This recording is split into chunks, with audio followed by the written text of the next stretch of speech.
Bien, mesdames, messieurs, chers amis, merci de votre présence, de bon matin. Comme vous le savez, nous avons l'habitude dans nos congrès d'alterner des tables rondes en formation plénière avec nos ateliers. Et c'est vrai que année électorale oblige, il nous semblait essentiel, lorsque le programme du congrès a été élaboré, de consacrer, alors même que nous ne savions pas exactement ce qu'elle serait, une table ronde à l'actualité politique et constitutionnelle et bien évidemment à la séquence électorale que nous venons de vivre, c'est-à-dire l'élection présidentielle et les élections législatives, en fonction desquelles, vous l'aurez compris, nous avons d'ailleurs calé la date de ce congrès. L'idée était de faire un bilan avec un regard politique et juridique sur ces sujets-là, raison pour laquelle, et nous les en remercions, nous avons souhaité la présence d'acteurs politiques que Jean-Philippe de Rosier va vous présenter. Et puis ensuite, je vous dirai quelques mots sur les thèmes que nous avons retenus. L'objectif de cette table ronde est évidemment d'avoir un débat libre, comme nous essayons de le faire chaque fois dans cette association. Débat libre avec la salle, bien sûr, aussi pendant l'heure et demie qui vient. Merci Anne. Bonjour à tous et merci d'être tous présents ce matin, vaillants et fidèles pour cette première table ronde du congrès, du 10e congrès que nous accueillons à Lille et j'en suis ravi. Nous accueillons sur cette table ronde 3 personnalités. Alors on est désolé, la parité n'a pas pu être parfaitement respectée, mais ça montre aussi la pluralité et la diversité. Parfois il y a de la parité et en même temps il n'y en a pas. Et on essaye ainsi de trouver de nouveaux équilibres comme il en existe également dans la vie politique actuellement.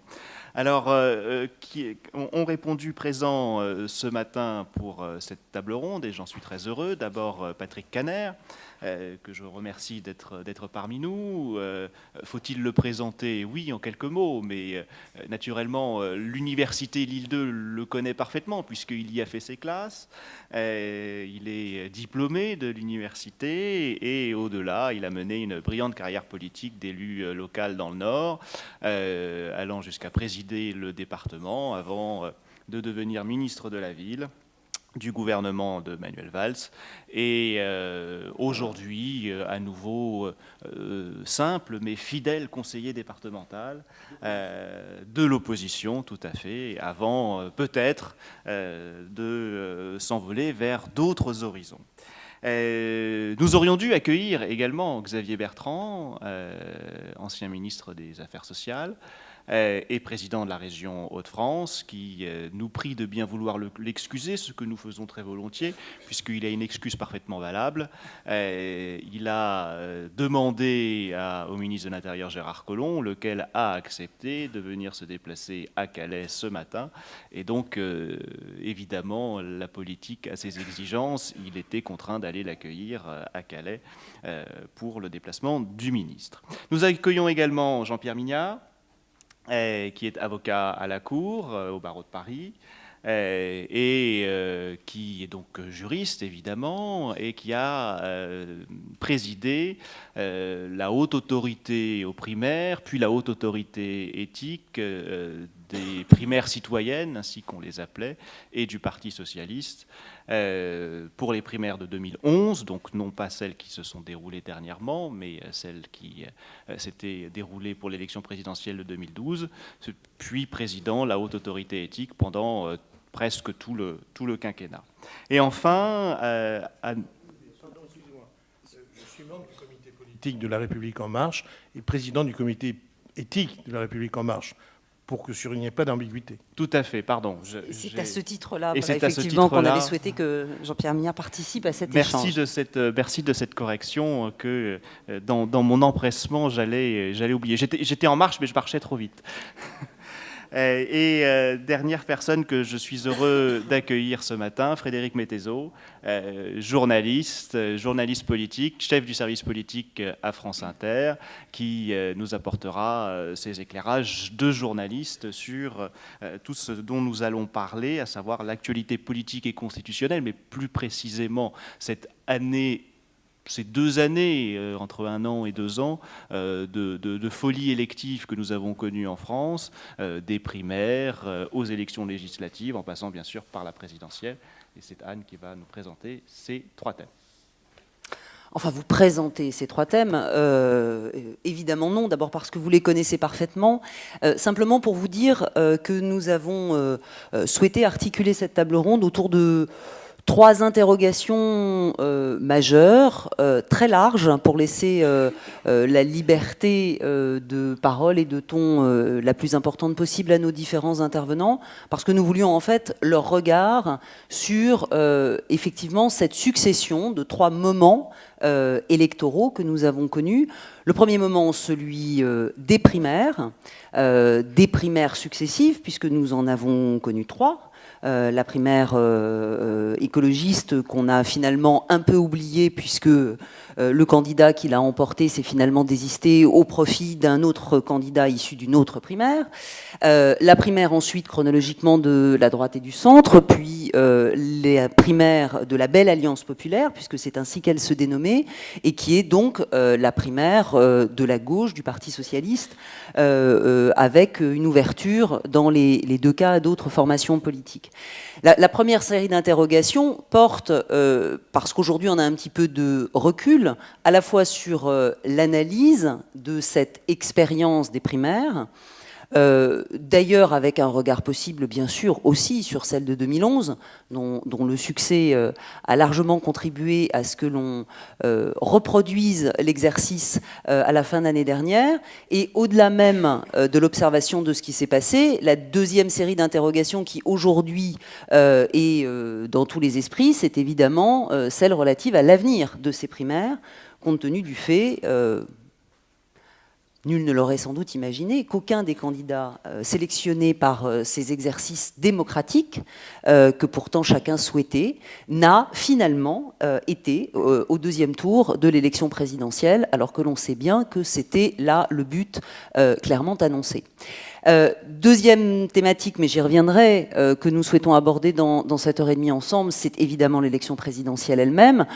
Sans doute en évoquant les primaires, nous effleurerons déjà l'élection présidentielle puisqu'elles sont étroitement liées. Et puis enfin, nous terminerons sur les élections législatives. Chaque fois, la question qui sera sous-jacente à ces 3 thèmes, c'est aussi bien sûr celle de la recomposition politique qui est aujourd'hui en jeu, puisque finalement, à la différence d'un certain nombre de moments électoraux précédents, je pense notamment à 2007 ou à 2012, nous sommes moins que jamais dans une perspective de Big Bang constitutionnel ou institutionnel, même s'il y a des débats qui y sont liés, mais en tout cas, la clé de voûte du débat politique n'est pas aujourd'hui l'ambition d'une réforme constitutionnelle, c'est beaucoup plus la volonté d'une réforme, transformation, mutation de notre système politique et démocratique. Et c'est évidemment aussi la raison pour laquelle le regard ne peut pas être exclusivement juridique, mais doit être, comme il se doit aussi en droit constitutionnel, juridique et politique. Je laisse Jean-Philippe de Rosier lancer les premières séries de questions et puis laisser la parole évidemment à nos intervenants avant qu'on puisse engager un débat sur ce premier thème des primaires. Tout à fait, oui, laisser la parole à nos intervenants, évidemment, parce que c'est surtout eux que l'on est là pour entendre, pour les entendre, et surtout redire ce que Anne a dit en introduction, et à nos intervenants et au public, pour qu'ils comprennent bien comment est-ce qu'on va fonctionner, que la parole soit très libre. On lance quelques questions, quelques pistes de réflexion, mais si dans le cadre des primaires, on veut parler des présidentielles, si dans le cadre des présidentielles, on veut parler des législatives, ne vous privez surtout pas. On propose un petit cadre, mais on a 90 minutes et même plus que 70 pour traiter toutes ces questions, donc sans que cela vire à la cacophonie, je suis sûr que ce ne sera pas le cas, que la parole soit absolument très libre. Pour revenir brièvement sur ces primaires, on peut poser une première question. Les primaires, à quoi ça sert? Si on avait posé la question en 2012, la réponse aurait presque été évidente, à gagner. En 2017, la réponse est presque tout aussi évidente, mais néanmoins contraire, à perdre. puisque, comme Anne l'a très justement rappelé, il y a eu 3 primaires en 2017. Pas un des candidats désignés à l'issue d'une primaire n'a accédé, ne serait-ce qu'au second tour de l'élection présidentielle. Il y en a un qui n'est même pas allé jusqu'au bout puisqu'il s'est désisté, Yannick Jadot. Benoît Hamon a terminé loin derrière et en 5e position, et François Fillon, qui était le mieux placé et le mieux pressenti, n'a pas finalement réussi à accéder au second tour. Alors, première question, une première série de questions que l'on peut soulever, c'est déjà l'avenir des primaires. Ont-elles un avenir? Et est-ce que, après l'euphorie de la victoire qu'elles ont suscitée en 2012, est-ce que ça a été effectivement une machine à perdre en 2017? En d'autres termes, est-ce que la défaite des candidats issus de la primaire est sentie, perçue, peut-être analysée comme une machine qui les a fait perdre? Pour rentrer un petit peu plus dans le détail, est-ce que la défaite du Parti socialiste est due à l'investiture de Benoît Hamon par le processus de la primaire? Est-ce que la défaite du camp Les Républicains, je ne parle pas seulement de François Fillon lui-même, mais du camp Les Républicains, est due au fait que François Fillon ait été investi par le processus de la primaire? Est-ce que s'il n'y avait pas eu les primaires, il aurait été plus facile de changer de candidat une fois que l'on avait connu les différentes affaires? Première question que j'ai envie de poser à Patrick Kanner pour son regard attentif tout au long du processus de la campagne électorale. Pour répondre à la question, en tout cas partiellement, de Jean-Philippe de Rosier, je vous dirais que ce ne sont pas les primaires qui sont des machines à perdre, ce sont les candidats issus du primaire qui ont perdu. Pas mélanger les genres. La meilleure preuve, c'est 2011 où François Hollande est élu face au second tour à Martine Aubry. Il bénéficie d'une dynamique. Certes, c'est le candidat de l'opposition. Il s'est refait une santé après avoir quitté la rue Solferino. Et il l'emporte moins largement que ce que les sondages avaient prévu, puisque je me souviens des sondages qu'il a amenés à 58, 59, 60%. Il a fini autour de 52, mais il a quand même gagné. Donc c'était le right man at the right place at the right moment. Voilà, il était le bienvenu. Donc les primaires à droite aboutissent à Fillon dans les conditions que vous savez. Ce n'est pas la primaire qui fait perdre la droite, c'est Fillon qui fait perdre la droite au travers de ses affaires. Imaginez-vous un Fillon sans affaires. Parce qu'aujourd'hui, il ne serait pas président de la République. Moi, je suis prêt à mettre ma main au feu que oui. Moi, je le pense. Mais on verra bien, parce que je crois que la dynamique l'aurait emporté potentiellement. Mais on aura le débat. En tout cas, Fillon, avec les affaires, c'est sûr qu'il passe à la trappe, premièrement. Deuxièmement, la primaire à gauche. Il est clair que ceux qui ont fait élire Benoît Hamon avaient d'abord en première ligne, en tout cas pour une grande partie des électeurs de cette primaire, avaient en première ligne évacué Manuel Valls. Et donc ils sont revenus au bercail assez vite vers leur candidat potentiellement préféré, même s'ils ne le savaient pas à l'époque, à savoir Jean-Luc Mélenchon. Je vous rappelle que Emmanuel Macron était le lendemain de la primaire de gauche à 20% à peu près, ou 19,5, 20%, et que Benoît Hamon était à 18%. Ce qui signifie que tout était encore possible à l'époque, et Mélenchon à 12%. Et que donc ça a été la descente aux enfers de Benoît Hamon, moi que j'ai analysé, ayant soutenu, je le dis très clairement, et vous le savez peut-être, Manuel Valls, que j'ai analysé comme étant une stratégie de perte. L'accord avec les Verts était un accord, pour moi, de non-sens, premièrement. Deuxièmement, la stratégie, la tactique de campagne de Benoît Hamon était effectivement celle qui l'a amené à un moment donné à croiser la courbe avec Mélenchon. Et une fois qu'il avait croisé la courbe avec Mélenchon, elle n'a plus jamais été recroisée. Donc, et pour finir, en fait, au plus bas de tous les sondages historiquement constatés sur Benoît Hamon. Donc, je ne sais pas si Manuel Valls aurait fait beaucoup mieux. Je pense que oui. En tout cas, mieux. Beaucoup, j'en sais rien, mais mieux. Et ça aurait pu jouer beaucoup aussi sur la situation aux législatives qu'on évoquera tout à l'heure. Donc, pour revenir à la question initiale, pour moi, ce n'est pas le processus des primaires qui pose question, c'est les candidats qui sont issus des primaires et qui font une campagne qui n'est peut-être pas à la hauteur des espérances qu'on leur a données quand on a voté pour eux. Un dernier mot pour cette première intervention. Moi, j'étais opposé aux primaires à gauche, parce que j'ai toujours considéré que le président de la République n'avait pas à se soumettre aux primaires. Il a accepté, à mon regret et à bien d'autres, il a accepté de rentrer dans cette dynamique pour finalement ne pas la subir. Et il a bien fait, parce que je crois qu'il aurait été battu.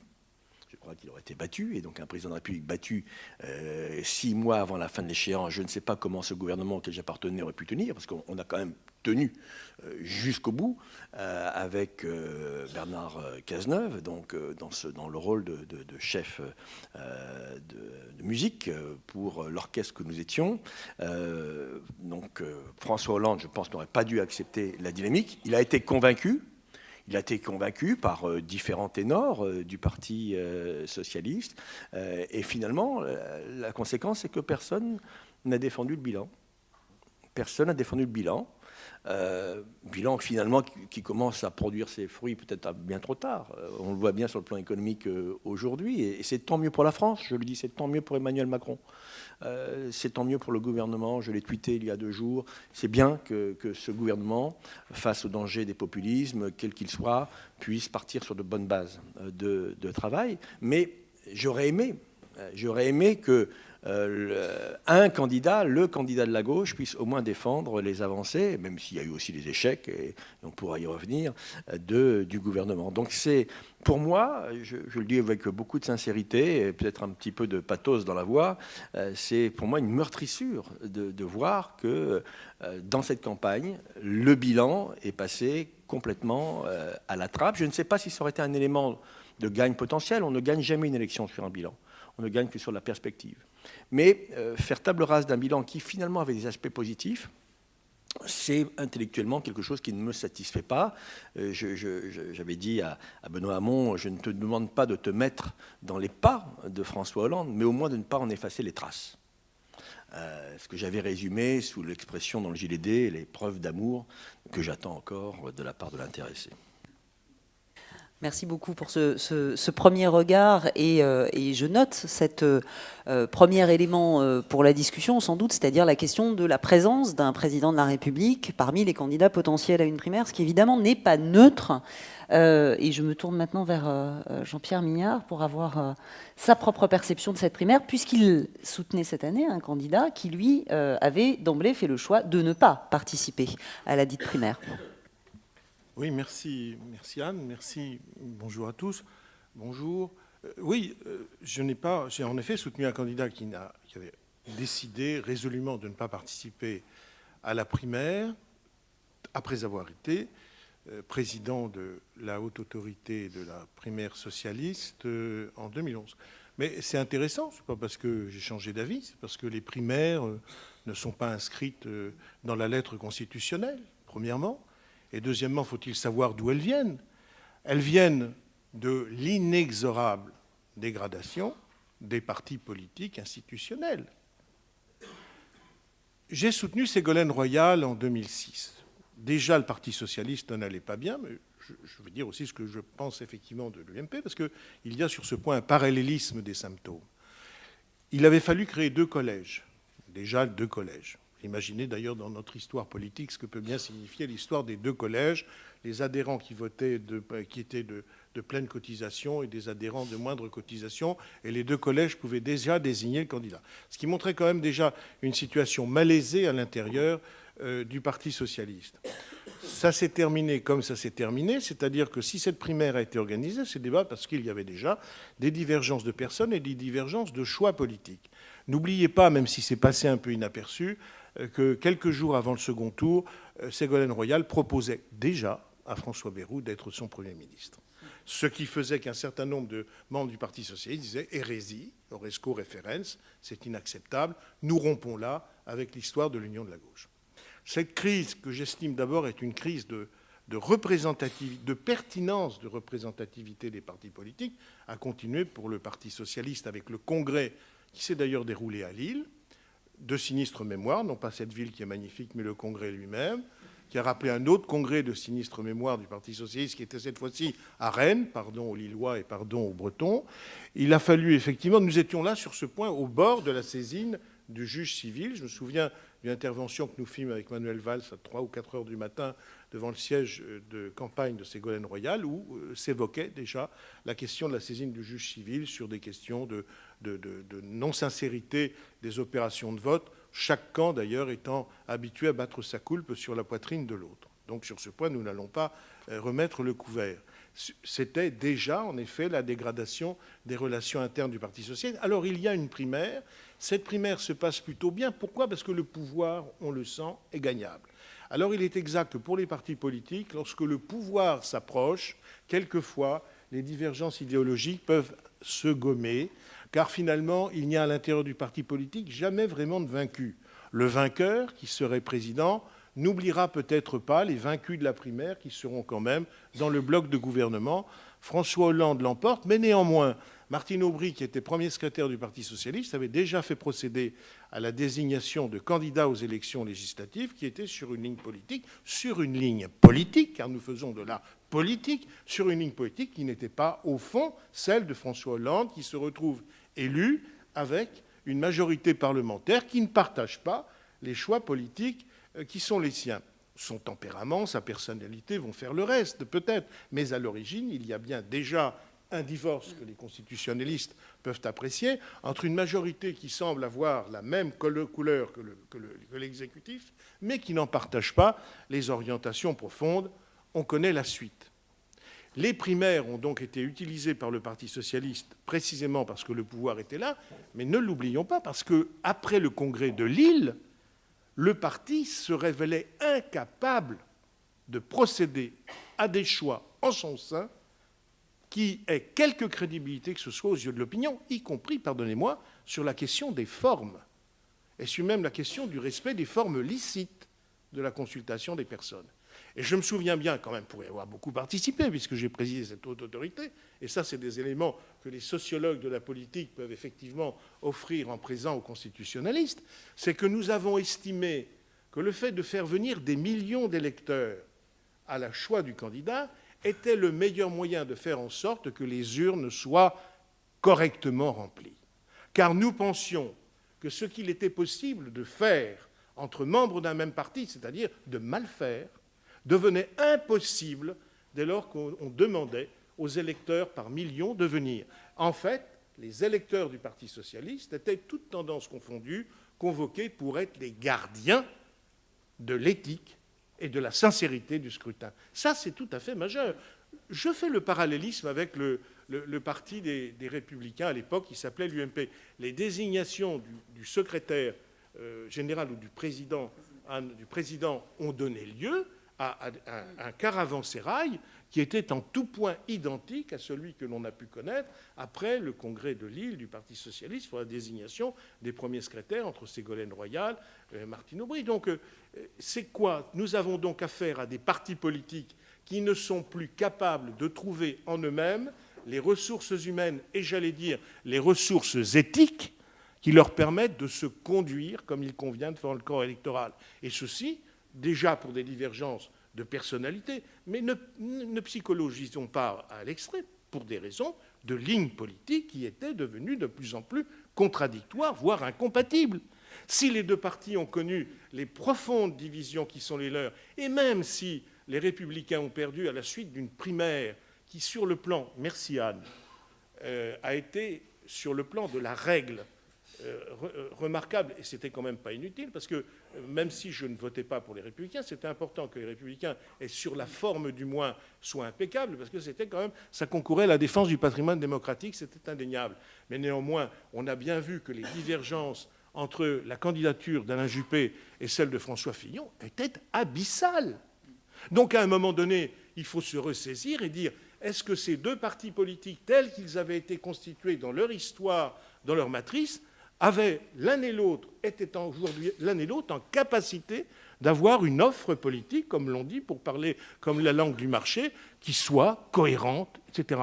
Donc je crois qu'il s'agit d'un effondrement interne des deux grands partis politiques. Les primaires ont servi de sparadrap, au mieux, ou en tout cas de cache-misère. Elles y ont en partie réussi. Ce n'est pas la primaire de droite qui a fait perdre la droite, c'est d'abord parce que la droite était en désaccord extrêmement profond et que, je pense que d'ailleurs des événements judiciaires qui, lorsqu'ils se révèlent, ne sont jamais révélés par hasard, effectivement, c'est la marque d'une faiblesse et d'une division. Donc je pense que ça me semble peut-être très important. On ne peut pas analyser la question des primaires sans celle de la dégradation des partis et de ce que le corpus idéologique de la droite et de la gauche, tel que la Constitution, tel que la vie politique organisée par la Constitution de 1958 l'avait prévu, fait que ces deux camps se retrouvent aujourd'hui frappés l'un et l'autre d'obsolescence dans leur matrice originelle et qu'en effet, c'est aujourd'hui un grand centre qui dirige la vie politique française, alors qu'en effet, l'origine de la Ve République, c'était interdiction au centre de regouverner. Merci Jean-Pierre pour Patrick Caner, je crois, cette... veut réagir. oui, il y a Oui, une petite réaction remarque de Patrick. purement formelle, parce que je partage beaucoup de ce qui vient d'être dit, mais je ne veux pas laisser traîner dans la boue la ville de Lille, puisque Jean-Pierre Mignard a confondu le congrès de Lille de 87 et le congrès de Reims de 2008. Oui, c'est vrai. Oui, ça c'est sûr que c'est vrai. Pour les Rémois, il n'y en a pas. Voilà, donc voilà, je ne voudrais pas. Et le congrès de Lille de 87 s'était parfaitement bien passé. Le congrès de Reims, je le concède, avec un petit peu de tiraillement très amicaux et facétieux entre socialistes. Merci de cette correction plus que formelle, géographique, mais néanmoins fondamentale pour l'histoire du Parti socialiste. Alors, maintenant qu'on a eu deux témoignages internes des partis politiques, je me tourne vers un représentant de la presse, alors qui ne parle pas au nom de la presse et certainement pas au nom de la radio qu'il représente aujourd'hui, mais qui a ce regard de journaliste neutre, qui analyse la vie politique, pour avoir un peu justement le rebondissement sur tout ce qui vient de se dire. Les partis politiques, c'est fini ou pas Pardon ? Historiquement, c'est deux-là. Oui. Les partis. Bien, merci, bonjour à tous. D'un point de vue médiatique, d'abord, je pense que de la même façon que l'élection du président de la République au suffrage universel direct est d'une certaine façon l'enfant de la télévision et de la radio, je pense que les primaires sont les enfants de la télévision continue et des réseaux sociaux. Il ne faut jamais distinguer les processus politiques des processus médiatiques. Qui nourrit l'autre, hein, qui a enfanté l'autre, c'est toujours compliqué, c'est la poule et l'œuf, mais c'est forcément lié. Je pense que les primaires sont aussi l'adaptation de la vie politique à un nouveau mode de production et de consommation d'infos, qui est une info permanente, continue, circulaire et horizontale. L'horizontalité, c'est celle des réseaux sociaux, par exemple, qui fait de chacun d'entre nous, grâce à ce petit appareil, un commentateur. La primaire, c'est la possibilité laissée à chacun d'entre nous de désigner un candidat à une présidentielle sans être adhérent d'un parti, et même avec la possibilité de voter à 2 ou 3 primaires, de désigner le candidat des Verts, le candidat de la gauche et le candidat de la droite. Donc je pense, comme journaliste, qu'il ne faut jamais dissocier un processus politique d'un environnement médiatique. Et donc, toujours comme journaliste, c'est fascinant ces primaires. C'est-à-dire que quand nous commençons avec une primaire de droite en novembre et que nous terminons dimanche dernier le second tour des législatives, nous avons eu 8 soirées électorales. Et les écolos. Alors on n'avait pas fait des soirées spéciales pour les écolos, mais j'avais quand même une reporter sur le terrain. Mais on peut ajouter qu'on avait 10 verdicts à attendre. Donc ça a beaucoup transformé notre façon de travailler. D'abord en termes de rythme, c'est-à-dire qu'au mois de janvier, on était déjà fatigué. En janvier 2017, on était fatigué comme en juillet 2012, parce qu'on avait déjà quelques mois dans les pattes. Ça, c'est la première chose. Mais plus sérieusement, c'est vrai que les primaires, ça aide à nourrir la bête. Le problème, c'est que ça empêche la réflexion de fond. Si vous avez une primaire, alors je ne sais plus combien ils étaient à gauche et à droite respectivement, mais à 6 ou 8 candidats à chaque fois, 7, vous imaginez le nombre d'interviews, de meetings, de propositions à saisir et à essayer de décrypter, là où précédemment, vous commenciez ça tranquillement en janvier pour la présidentielle. Donc nous, ça nous a obligés, sans avoir des effectifs beaucoup plus pléthoriques, à travailler beaucoup plus sur les offres, sur les programmes et sur les gens. Et j'en viens à ma deuxième idée importante après celle du contexte médiatique, c'est que je pense que nous avions une vraie offre idéologique dans les deux primaires. Quoi de commun entre Benoît Hamon et Manuel Valls, entre, on l'a dit, François Fillon et Alain Juppé, mais on peut aller encore plus loin, entre Jean-Frédéric Poisson et Nathalie Kosciusko-Morizet. Donc on avait dans les deux camps une véritable offre politique. Le problème, c'est que si la règle des primaires, si le fonctionnement des primaires s'est bien déroulé, finalement, pas grand monde n'en a accepté la philosophie, contrairement aux États-Unis. Quand un candidat est désigné, on marche derrière ce candidat. Ou alors on quitte le parti. Mais l'idée de la primaire, c'est quand même que ça doit permettre la clarification. On a le choix entre Valls et Hamon. On a choisi Hamon. Eh bien, il faut suivre Hamon. De la même façon que les démocrates américains devaient suivre, en tout cas les états-majors, Hillary Clinton. Et là, je refaisais la liste des candidats. Manuel Valls, il n'a pas voté Hamon, il a voté Macron. Benoît Hamon, aux élections législatives, il n'a pas fait voter socialiste partout, il a fait voter insoumis. Édouard Philippe, bras droit du finaliste de la primaire, il est Premier ministre d'Emmanuel Macron. Donc, reconnaissons que l'idée de la clarification à la primaire et puis ensuite de tous derrière le candidat, ça n'a pas forcément marché cette année. En réalité, ça n'avait pas beaucoup plus marché en 2011. Alors, c'est vrai que François Hollande l'avait emporté parce qu'il y avait... je pense, un fort rejet de Nicolas Sarkozy qui était une prime donnée à François Hollande. Mais je pense qu'en réalité, en tout cas chez les cadres des différents partis, la philosophie de la primaire n'a pas été respectée. Dernière chose, en réponse à Patrick Kanner, sur François Fillon aurait-il gagné l'élection s'il n'y avait pas eu les affaires? Forcément, on n'en sait rien. Moi, je constate quand même comme journaliste, je crois que le Canard enchaîné sort le 28 janvier. C'est ça, son premier article, ou le 25 janvier. Je n'ai aucun souvenir, et qui a un souvenir dans cet amphithéâtre de ce qu'a fait et de ce qu'a dit François Fillon entre sa victoire à la primaire, à la mi-novembre, et le 25 janvier? Rien. Il ne fait pas campagne. Il ne fait pas campagne, il disparaît des radars, il ne porte plus ses idées, et en réalité, si on cherche bien, si je cherche dans ma petite mémoire de journaliste, la seule chose dont on se souvient, c'est le projet sur la santé, et c'est Jérôme Chartier, son bras droit sur France Inter, pardon de l'autopromotion, qui dit on verra si c'est un petit rhume ou un grand rhume. C'est tout ce dont se souvient de la campagne de François Fillon sur quasiment 2 mois. Donc vous parliez, Monsieur Kanner, de dynamique de François Fillon. La dynamique, elle se casse le lendemain de sa victoire à la primaire, nonobstant les affaires. Je peux me permettre de réagir, puisqu'on est dans un débat. Très honnêtement, je suis d'accord sur le fait que Fillon aurait dû engranger suite à sa victoire aux primaires. Mais par rapport au score final du premier tour, les 2 ou 3 points qui manquent à Fillon pour passer la barre du second tour, je pense qu'il les aurait eus. Et si il les avait eus, quid? Je n'en sais rien, personne n'en sait rien. Alors, il est possible que Macron aurait récupéré les voix de gauche contre Fillon, mais dans un équilibre qui aurait été complètement différent. Mais voilà, on ne réécrit pas l'histoire, comme quoi en politique, il faut avoir aussi un peu de chance. Je pose juste, avant de redonner la parole à Anne pour enchaîner, juste une question, parce que tu avais dit, Patrick, un Fillon sans affaires, il serait président de la République, et un Fillon sans primaire, est-ce qu'il aurait pu se maintenir comme candidat? Est-ce que justement c'était ça ce qu'il y avait derrière ma question? Je ne dis pas que la primaire est la cause de la défaite, loin de moi cette idée, mais est-ce que la présence d'une légitimation par la primaire n'est pas ce qui lui a permis de se maintenir? On n'est pas sûr qu'il aurait été candidat sans la primaire. En effet.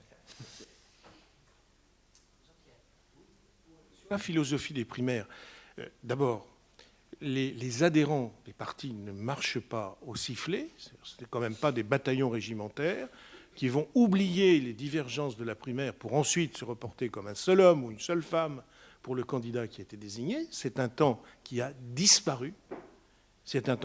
Deuxièmement, les électeurs, encore moins.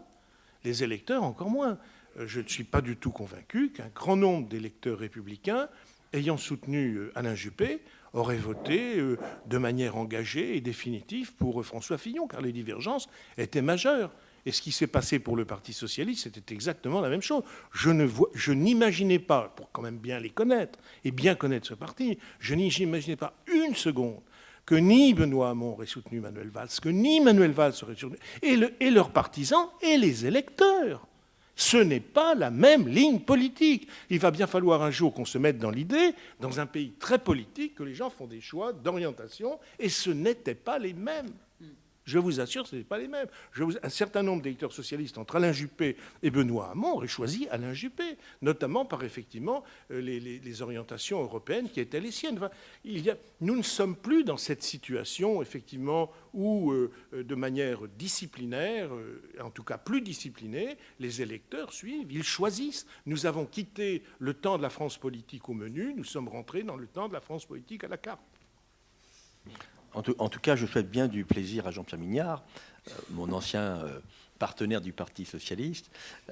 Si En Marche devient un parti politique... Il est. Pour le meilleur et pour le pire, il est. En tout cas, il faudra éviter la gestion de sensibilité à l'intérieur d'En Marche. Hein, mais c'est un autre débat. Ça ne peut pas être le Parti ouvrier social-démocrate russe non plus, cher Patrick. J'observe quand même dans les échanges qu'on vient d'avoir que cette dimension de la ligne politique est très clairement celle qui est aujourd'hui dominante. C'est-à-dire que l'interrogation majeure est quand même celle du sort de partis politiques qui, pour beaucoup, aujourd'hui, sont devenus des coquilles vides, c'est-à-dire une enveloppe à l'intérieur desquelles, finalement, les uns et les autres ont pris l'habitude de se mouvoir, sans très exactement s'interroger sur à la fois ce qui est leur cohérence interne et sur ce qui peut, effectivement, faire rupture ou lien entre eux. Juste 3 réactions très brèves. D'abord, sur la question des médias, je voudrais dire, et là je fais part en abandonnant 40 secondes ma casquette de modérateur, de l'expérience que j'ai pu avoir sur la primaire de la droite, c'est que les médias ont traité exactement comme l'élection présidentielle les primaires, sans qu'aucun cadre légal ne le leur impose, et en particulier, les médias ont très strictement respecté l'égalité entre les candidats pour les différentes primaires, en ayant soin, et d'ailleurs on l'a vu à l'occasion des débats télévisés, de permettre aux électeurs de prendre connaissance effectivement de la diversité des lignes politiques. Ça va bien dans le sens de ce que vous disiez, c'est un peu la poule et l'œuf, effectivement on ne sait pas qui nourrit qui, mais le fait est qu'il y a eu une appréhension de ces primaires comme d'une élection institutionnelle classique. Deuxième observation, on a beaucoup parlé des États-Unis, parce que quand on parle de primaire, on parle toujours des États-Unis, on fait référence à ce qui se passe aux États-Unis.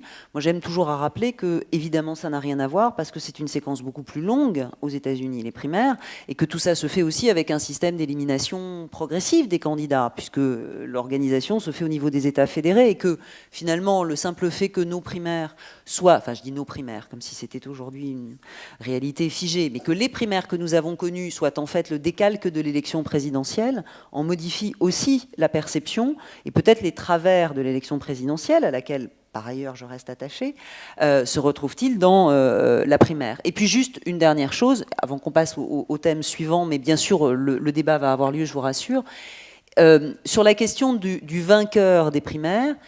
Il y a quand même une petite différence, me semble-t-il, entre la droite et la gauche, pour faire simple, dans le suivi du candidat qui l'a emporté. Il m'a semblé qu'il y avait plus de tension, voire d'opposition, voire de scission dans le cadre de la primaire de la gauche, où très vite on a vu, par exemple, François de Rugy, qui était aussi candidat à cette primaire de la Belle Alliance Populaire, ou Manuel Valls se déporter par rapport à Benoît Hamon, alors qu'à droite, curieusement, alors même qu'il y a eu très vite ce climat d'affaires, il y a eu, au moins en affichage, une volonté de faire bloc beaucoup plus clairement. Alors, je ne sais pas s'il faut y voir là aussi des traditions politiques. Tout cela nous mène à la présidentielle. Je vous propose qu'on aborde ce deuxième thème tout de suite, de manière à ce qu'on puisse peut-être ouvrir la discussion avec la salle ensemble sur primaire et présidentielle. Il me semble que sur la question de la présidentielle, on a, parmi d'autres, deux séries d'interrogations qui peuvent être évoquées. La première série, c'est comment analyser cette victoire d'Emmanuel Macron, qui, il y a un an encore, n'était clairement pas le candidat que les uns et les autres imaginaient comme devenant président de la République, sauf peut-être Jean-Pierre Mignard, qui nous le dira dans un instant. Et puis aussi, comment analyser finalement ce phénomène très particulier dans lequel on a un deuxième tour qui oppose 2 candidats qui ne sont pas du tout issus des partis traditionnels, qui apparaissent sur la scène politique dans des contextes différents et avec Marine Le Pen qui, en revanche, est depuis, sondage faisant référence en la matière, depuis des mois, donnée présente au deuxième tour. J'allais dire donnée présente au deuxième tour, à la fois comme une certitude et un peu comme un épouvantail, puisqu'alternativement, et on en dira peut-être un mot aussi avec Frédéric Mettezo tout à l'heure, alternativement, on évoque cela comme étant un élément de nature à justifier justement cet exercice de la primaire pour ressouder les rangs, etc. Je vous propose peut-être qu'on inverse la prise de parole sur ce thème-là, et Jean-Pierre, si vous voulez bien, sur ces deux thèmes et très librement sur la présidentielle de manière générale, nous dire votre sentiment. Alors, je crois que... Alors ça, c'est vrai qu'il y a un an et demi, je savais bien qui était Emmanuel Macron, j'étais bien incapable de penser qu'un jour, il serait président. Ce dont j'étais certain, c'était de la crise des partis politiques, la crise de la représentativité politique et surtout de la proposition politique. Moi, il me semble que tant les Républicains que le Parti socialiste sont frappés par une forme de pathologie que les spécialistes nomment schizophrénie, et que notamment, je vois très bien effectivement deux partis républicains indéniablement, deux partis européens, mais qui tantôt concèdent à l'extrême gauche, tantôt à l'extrême droite, pour des raisons purement électorales, ce qui effectivement crée un trouble à l'intérieur de leur électorat et en effet trouble leur identité propre.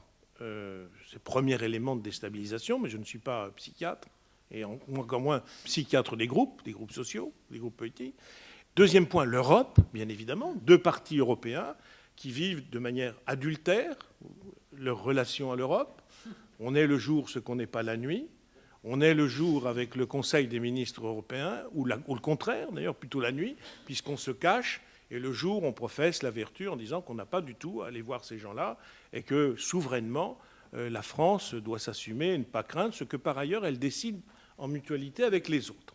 Donc, ces deux aspects qui ont été d'ailleurs vécus, chacun à leur manière, ont effectivement construit cette grande indécision, cette perte d'identité, ce trouble, et à mon avis, on retentit sur les décisions elles-mêmes, sur la pertinence des décisions, sur l'efficacité de la politique. La preuve en politique, c'est son efficacité. Il y a un problème d'efficacité, on a tous les choses, l'emploi, etc. Et donc, évidemment, la montée des forces qui, d'une part, dénoncent la duplicité, et deuxièmement, leur appartenance à un même système, c'est l'UMPS. Ce n'était pas faux, car sur le fond, il y avait en effet accord. Car là, au risque de choquer, mais nous, on a assumé, face à l'extrême droite et à l'extrême gauche, on a assumé, quand des forces politiques sont d'accord sur les alliances militaires, sur les grands traités de commerce international, globalement avec des nuances, sur les traités régionaux, sur l'appartenance au Conseil de l'Europe, sur les traités communautaires, sur la politique de défense à l'intérieur, sur les institutions, dites donc, il faut être un entomologiste pour distinguer où se situe la tension entre ces deux forces politiques. Donc, en effet, les forces anti-système avaient beau jeu de dire « mais vous êtes dans un jeu de posture, car en fond, sur l'essentiel, vous êtes d'accord, mais comme les dites forces politiques, Parti socialiste et républicain, au nom de cette construction de la Ve République, vivait de ce qu'il avait été décidé une fois pour toutes, selon le mot, l'aphorisme d'André Malraux, immense écrivain, mais mauvais politologue, il n'y aura plus que les communistes et nous. Alors d'ailleurs, il n'y a plus de communistes, et puis nous, tout le monde est devenu gaulliste. Alors donc, franchement, on est voyé la situation dans laquelle on est sur cette prophétie. Alors voilà, donc il fallait créer de la tension, parce que cette tension permettait de penser que le système politique allait reposer sur un bipartisme qui était affaissé, qui ne fonctionnait plus et qui s'est trouvé peu à peu dénoncé. Donc, au nom de ce que notamment les centres ne devaient pas réapparaître. Parce que qu'est-ce qui et j'en ai terminé, qu'est-ce qui faisait que De Gaulle et Mitterrand étaient tellement d'accord? De Gaulle ne voulait pas des centres et Mitterrand ne voulait pas du centre. Mitterrand ne voulait pas du centre, non pas parce qu'il n'aurait pas voulu gouverner avec De Gaulle, mais De Gaulle détestait Mitterrand. Il préférait 1000 fois Mendès et il détestait Mitterrand. Bon, très bien, Mitterrand, effectivement, avait entre autres comme choix politique celui de l'union de la gauche. C'était la seule façon un jour pour lui d'arriver au pouvoir, même si on savait ce qu'il pensait des communistes, puisque peu à peu, Télin-Boa, il les a engloutis. Bon, mais bref, voilà la situation. Cette situation a créé une situation d'anxiété, de paralysie, en tout cas de handicap, et de paralysie progressive du pays. Et ce qui historiquement vient de se passer, c'est qu'Emmanuel Macron, au regard des circonstances d'une part, Deuxièmement, au niveau de l'audace, parce qu'effectivement, c'est la rencontre des circonstances et de l'audace qui ont fait qu'il a gagné, a en effet recoalisé ce qu'il était interdit de faire figurer au pouvoir, c'est-à-dire les centres, reprenant une petite musique qui va de Pierre Mendès France, qui ne voulait pas continuer à gouverner s'il devait ses voix au Parti communiste à l'Assemblée nationale, de Jacques Chaban-Delmas et de la Nouvelle Société, de Gaston Defferre et de Jean Le Canuet, Monsieur X, de Michel Rocard et de Jacques Delors. Car il est dans cette histoire-là. Il n'est pas, comme un jour me l'a dit Madame Taubira à Europe, disant « Ah, c'est un ovni » ou je ne sais pas. Non, ce n'est pas un biopic. Il est dans cette histoire-là qui, précisément, n'a jamais été admise comme histoire politique devant figurer au gouvernement de la France depuis 1958. Donc, c'est bien à une révolution politique à l'intérieur de l'histoire de la Ve République où on assiste, et à la grande revanche des... Espérons qu'elle sera pleine de mansuétude et utile au pays. Merci pour ce nouveau témoignage, Jean-Pierre Mignard.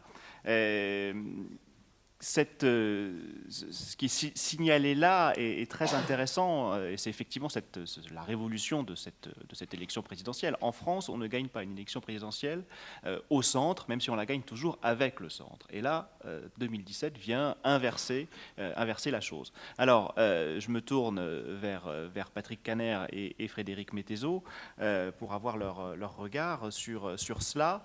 Est-ce que ce phénomène Emmanuel Macron est le résultat d'une stratégie politique qui devait porter ses fruits dès 2017, ou bien est-ce que c'est vraiment un concours de circonstances, un alignement des planètes, comme parfois certains l'ont dit? On ne peut pas reprocher à un général d'avoir de la chance et de se saisir des opportunités. Voilà. Donc, Emmanuel Macron a une... Donc Emmanuel Macron est un général. Oui, il a une... Et j'espère qu'il aura beaucoup de troupes. Mais voilà, comme Bonaparte, il est parti, c'était Arcole, et il a gagné. Ça peut parfois mal finir. Mais en tout cas, là, on est dans la phase ascendante dans toutes les hypothèses. Et encore une fois, je souhaite que notre pays réussisse. À partir de là, il est clair qu'Emmanuel Macron, que moi j'ai pratiqué comme ministre, c'était mon voisin de table au Conseil des ministres. Et donc moi je ne l'appelais pas ovni, je l'appelais un alien. Ça peut y ressembler, mais parce que il était là, il pesait fort, sa voix portait au Conseil des ministres, et je puis vous dire que quand Emmanuel Macron s'exprime au Conseil des ministres, la tension était très forte, et à juste titre, au regard de la qualité de ses analyses sur le plan économique. À un moment donné, comme tout bon joueur, il voit qu'il y a une opportunité qui se présente. Moi, je vais vous faire une confidence.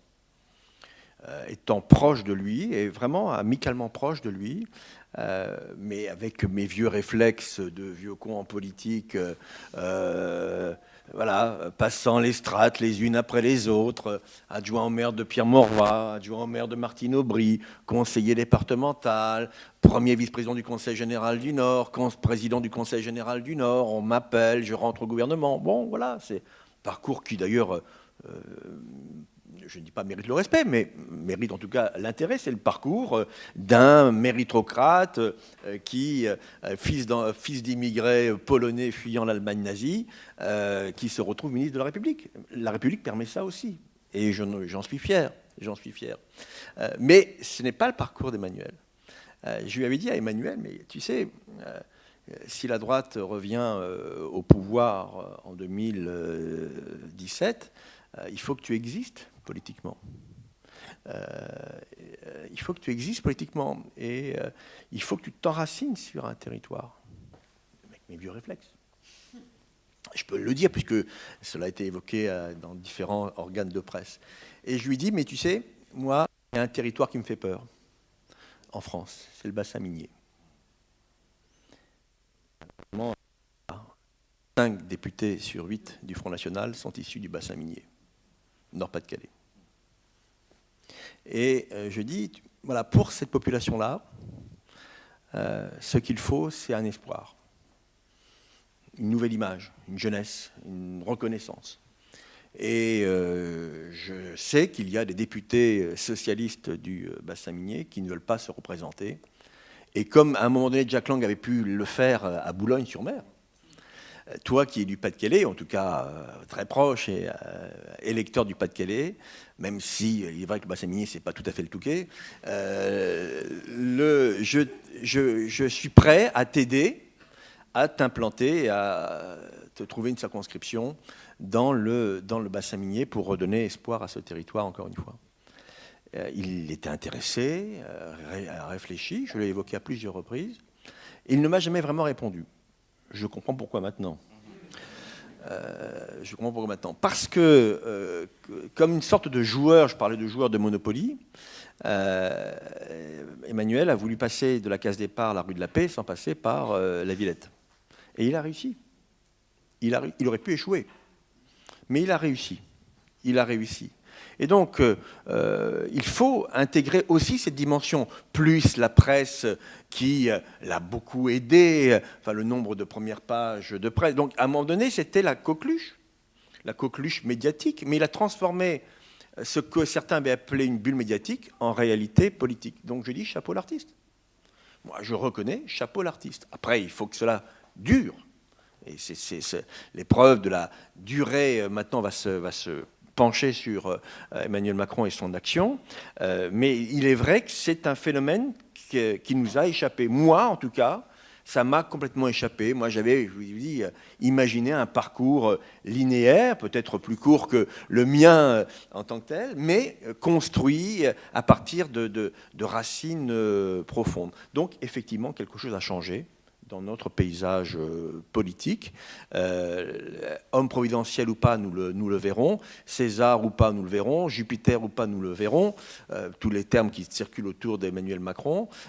Mais en tout cas, il a osé, il a parié et il a gagné. Et donc, il faut respecter cette dimension. Excusez-moi d'être un petit peu dans l'anecdote, mais on ne peut pas comprendre le message politique de Jean-Pierre Mignard sur le fond sans aussi intégrer des éléments de contexte qui sont majeurs.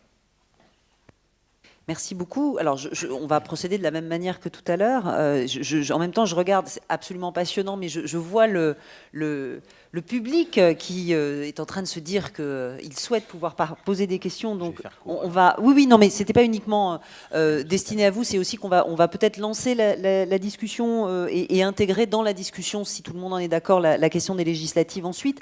Mais ce que j'aimerais, c'est effectivement avoir le regard. Vous disiez tout à l'heure que vous aviez finalement abordé la présidentielle déjà épuisée des primaires. Donc, enfin, on a de la ressource. Hein. Non, mais on a vu ça d'ailleurs. Mais est-ce que cette présidentielle, vous l'avez traitée, vous avez le sentiment en tout cas que la presse l'a traitée comme une présidentielle ordinaire, ou est-ce qu'elle était extraordinaire, ou en tout cas un peu particulière?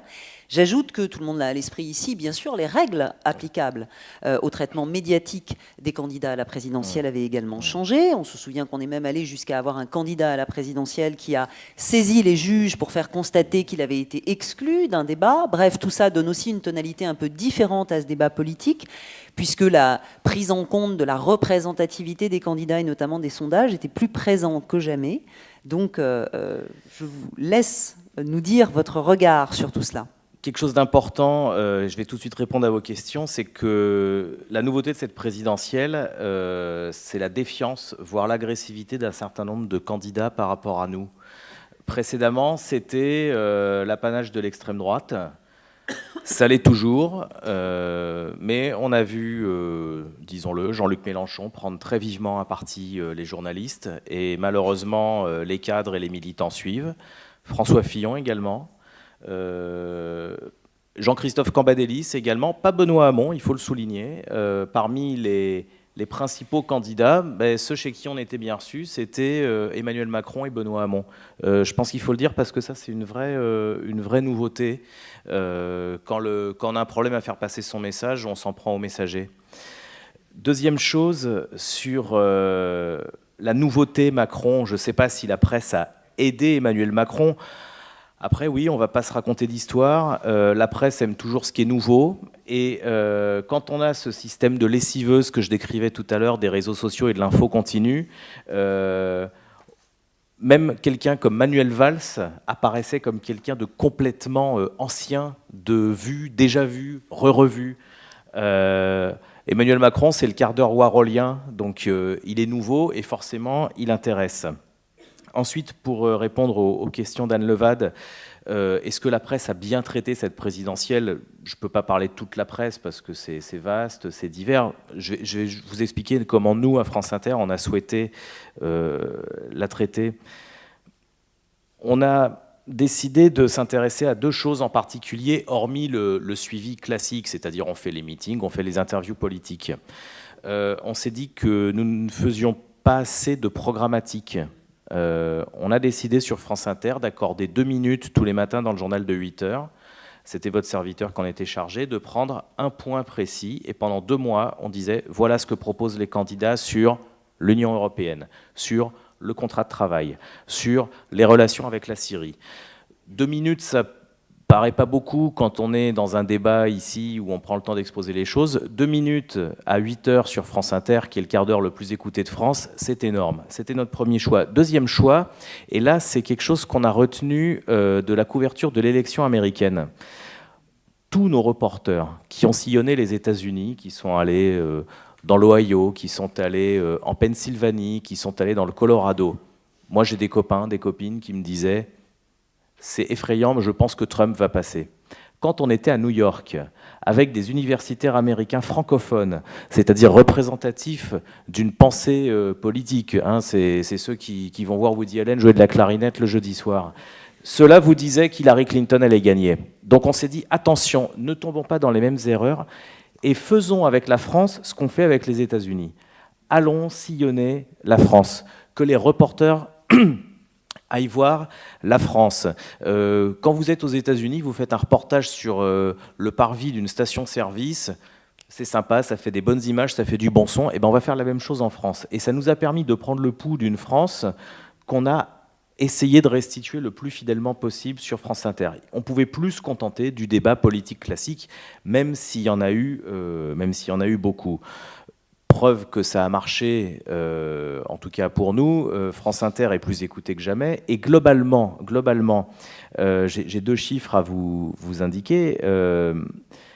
Les émissions politiques, le volume des émissions politiques entre la saison précédente et la saison actuelle n'a augmenté que de 6%. C'est-à-dire, en fait, les émissions politiques, elles étaient déjà installées 1 an avant. Les nouvelles émissions ont été créées 1 an avant pour que les téléspectateurs prennent l'habitude. Donc, entre 2016 et 2017, nous n'avons eu, entre guillemets, que 6% de temps d'antenne en plus consacré à la politique. En revanche, l'audience de ce temps d'antenne a augmenté de 28%. C'est-à-dire que les Français sont passionnés de politique. Vous disiez, Maître Mignard, que les Français sont un peuple politique, nous sommes un pays politique. Ça se voit aussi par les médias. Dernière réponse sur les règles de traitement de la politique, les temps de parole. J'avais consacré un édito politique sur France Inter à la dénonciation des règles du CSA sur le temps de parole, donc je vais persister et signer. Je pense qu'aujourd'hui, ces règles ne fonctionnent plus.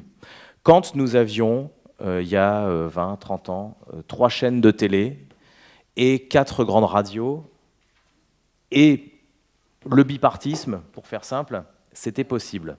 Aujourd'hui, avec l'info continue, aujourd'hui avec les réseaux sociaux, aujourd'hui avec Internet, c'est plus possible. Je pense que l'information, elle ne se fait pas au poids. Je pense qu'1 minute n'égale pas 1 minute. Si vous avez un candidat qui vous dit des choses très intéressantes et passionnantes en 45 secondes, et que vous en avez un autre qui a besoin d'1 minute 15 pour dire des choses aussi intéressantes et aussi sensées, le CSA nous dit « Attention, vous avez fait 45 secondes et 1 minute 15, c'est pas bien ». Et ces règles de comptage au poids de l'information sont d'autant plus stupides et sont d'autant moins pertinentes qu'on ne les applique qu'à l'audiovisuel.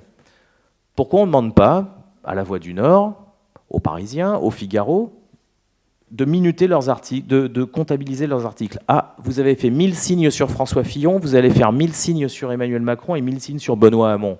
On n'imagine même pas ça. Alors pourquoi on l'imagine pour nous, journalistes de l'audiovisuel? Je pense que l'écoute linéaire, vous savez, avant vous aviez les matinales des radios, un journal à 13h, un journal à 20h, puis vous aviez les grands quotidiens du matin, les grands quotidiens du soir. C'était balisé, c'était borné, c'était facile à suivre. Aujourd'hui, n'importe qui peut se brancher sur une télé, sur son smartphone, sur Internet ou sur un podcast pour consommer de l'information. Donc, l'écoute de l'information, aujourd'hui, elle n'est plus linéaire, elle est délinéarisée. On nous applique toujours ce minutage au poids qui, moi, je pense, est contre-productif. Preuve en est, plus les règles se durcissent, plus l'abstention électorale augmente et plus la défiance envers les médias est grande. C'est bien, je pense qu'il y a un souci. Et ces règles n'existent dans aucun autre pays européen. On va ouvrir. Patrick, tu répondras.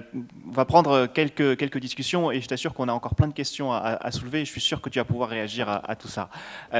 Donc, on va faire circuler des micros pour ouvrir un premier échange avec le public. Donc, on a déjà 2 mains qui se lèvent ici. Le professeur Bertrand Mathieu, on va lui apporter un micro. Monsieur qui est derrière lui. Et on va collecter 3-4 questions comme ça et ensuite enchaîner sur un échange.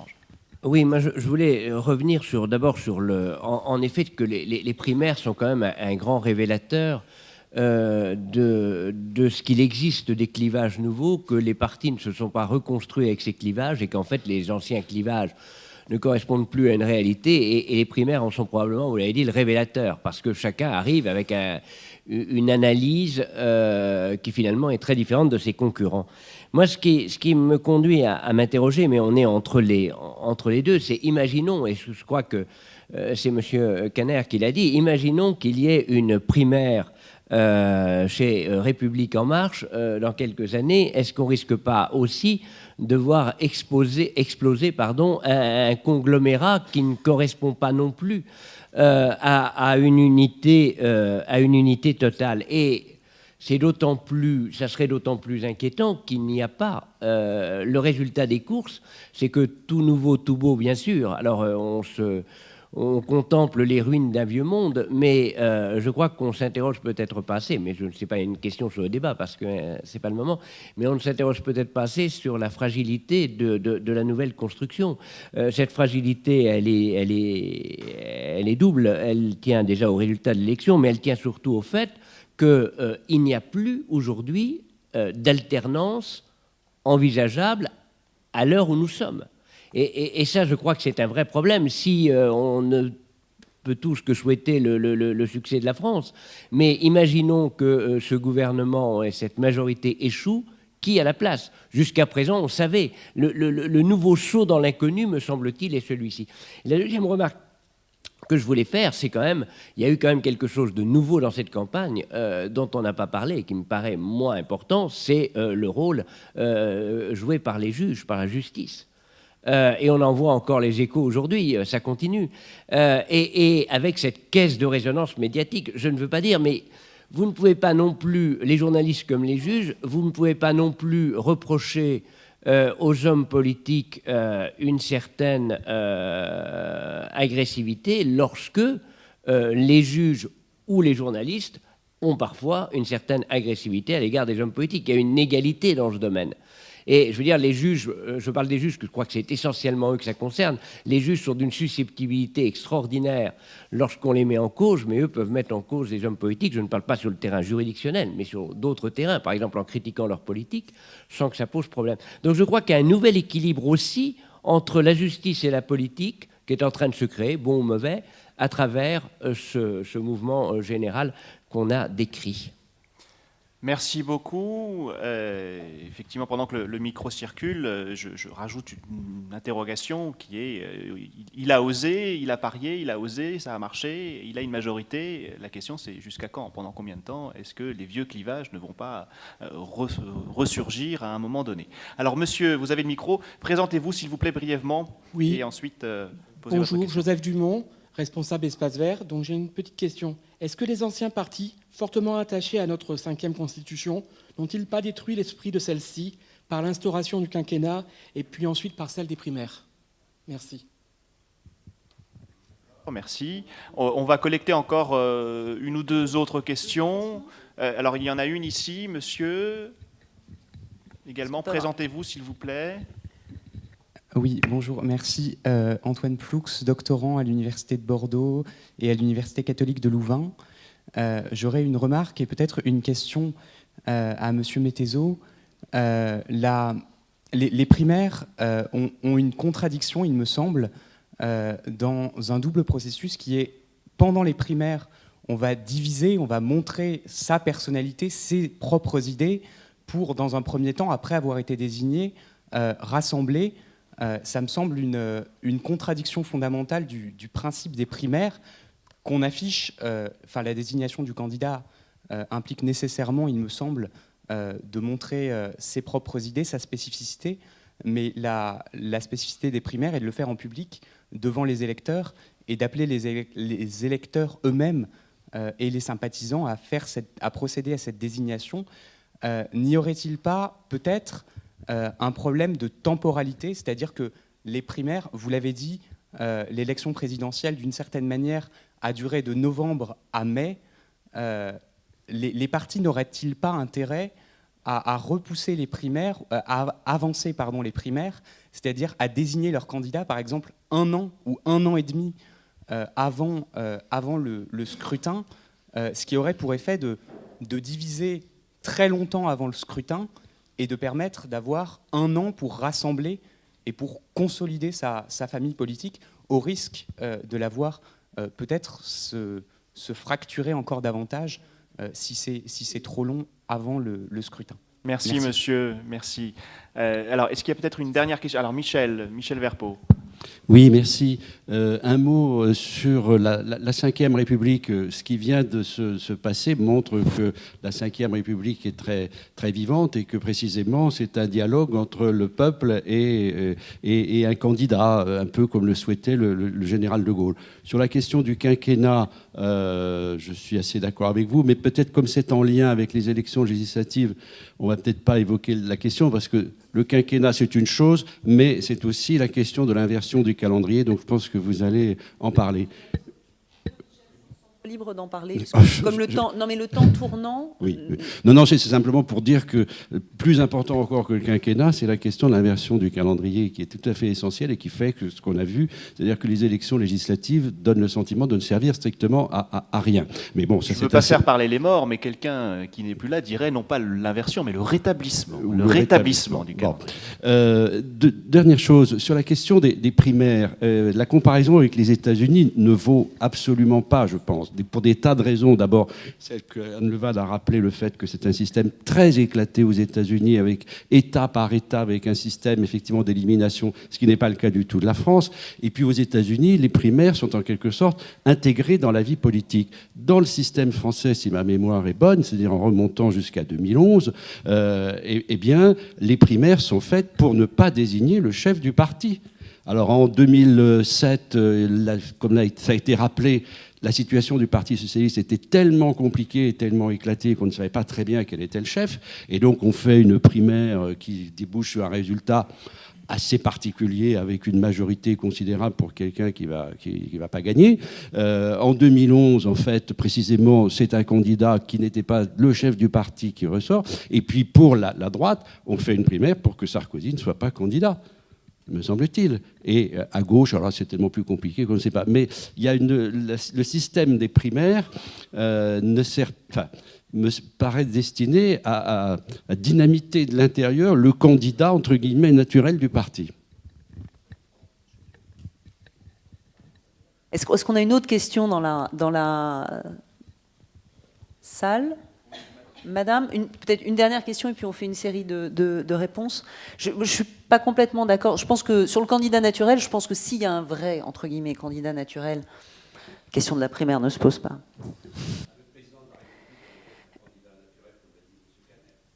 Oui, et en même temps... Avec un tel niveau d'impopularité et de critiques internes à cause des frondeurs, est-ce qu'il était si naturel que ça ? Point d'interrogation. Il aurait pu être battu dans le cadre d'une primaire. Enfin. Et aux États-Unis, il y a une primaire même pour un président sortant, sauf qu'il n'y a pas d'autre candidat face à lui. Madame. Oui, alors bonjour, je m'appelle Eugénie Mériot, je suis à terre à Sciences Po Paris. Je voudrais rebondir sur une remarque. En effet, les Français sont passionnés de politique et ça nous frappe de voir le niveau de l'abstention, surtout au second tour. Et donc, je voulais savoir quelles étaient les solutions que vous préconisiez les uns et les autres pour lutter contre l'abstention, puisque finalement c'est un sujet dont on parle peu par rapport aux problèmes que ça pose pour la légitimité de nos élections et de notre vie démocratique en général. Est-ce que vous pensez au vote obligatoire? Est-ce qu'il faut en effet, comme le disait le professeur Michel Verpeau, changer le calendrier électoral, ou est-ce qu'il faut repenser notre mode de scrutin, voire complètement notre régime politique? Voilà, merci. Merci. J'ai presque envie d'ajouter une petite question à celle que vous posez, et n'y voyez nulle malice de ma part.